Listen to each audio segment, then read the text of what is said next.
মাঝে মধ্যে 1-2 পেগ মদ খাওয়া নিয়ে অনেক চিকিৎসকই আপত্তি করেন না, কিন্তু যখন সেটি সীমা ছাড়ায় তখনই ডেকে আনে বিপদ।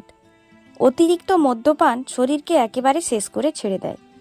দুর্ভাগ্যবশত বহু মানুষ রয়েছেন যারা একদিনও মদ না ছুঁয়ে থাকতে পারেন না।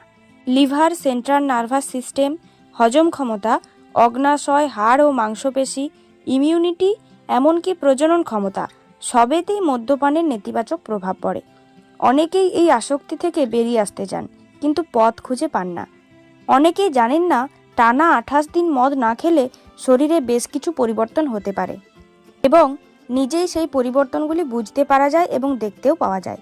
তাই স্বাস্থ্যই যখন সম্পদ, তখন মদ্যপান না করার একটা চ্যালেঞ্জ নেবেন নাকি? তাহলে শরীরে তার প্রভাব পড়বে স্পষ্ট এবং তা ভালোর জন্যই হবে। চলুন তাহলে পরিবর্তনগুলি জেনে নেওয়া যাক। প্রথম সপ্তাহ, যারা রাতে মদ্যপান করেন তাদের অনেক খাবারের প্রয়োজন হয়। মদের সঙ্গে স্ন্যাক্সের পরে আবার অনেকেই পেট ভরে খাবারও খান। মদ না খেলে স্বাভাবিকভাবেই আপনার খিদে কমে যাবে, তবে আপনার মিষ্টি খাওয়ার প্রবণতা বাড়তে পারে, কিন্তু একটু ধৈর্য ধরলে 1 মাসের মধ্যে তা কমে যাবে। দ্বিতীয়ত, 1 সপ্তাহ পরে পরিস্থিতি অনেকটাই ভালো হবে।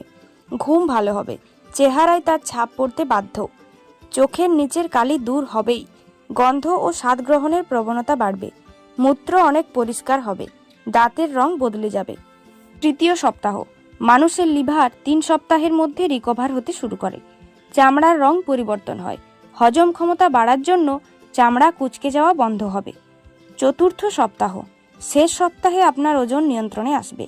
কার্ডিওভাস্কুলার ডিজিজ থাকলে তা কমতে শুরু করবে, উচ্চ রক্তচাপ কমবে, আত্মবিশ্বাস অনেক বেশি ফিরে পাবেন, মাথা আরও বেশি সক্রিয় হবে এবং কাজ করবে। সর্বোপরি আপনার প্রচুর টাকা সঞ্চয় হবে। তাই এই উপকারগুলি হাতে নাতে পেতে হলে 28 দিন মদ বন্ধ করেই দেখুন একবার।